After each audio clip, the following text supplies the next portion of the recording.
Pumanaw na ang veteranang aktres na si Jacqueline Jose sa edad po ng 59. Huling napanood ang aktres sa seryeng Batang Quiapo kung saan ginampanan niya ang role na Chief Espinas.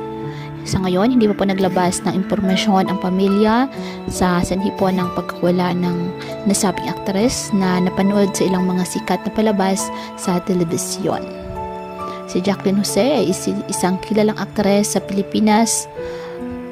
Kilala siya sa kanyang mahusay na pagganap sa Philippine cinema at telebisyon at ang kanyang pagpanaw ay nagdulot po ng kalungkutan sa industriya ng entertainment kung saan ang kanyang mga tagahanga at kasamahan ay nagdalamhati sa kanyang pagkawala.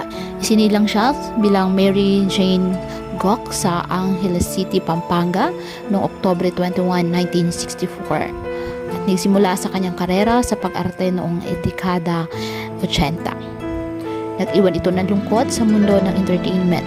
Ayon naman sa mensahe ng kanyang anak na si Andy Eigenman, maikli lang ang buhay, mahalin natin ang ating mga magulang sapagkat hindi natin alam kung hanggang kailan pa natin sila makakasama.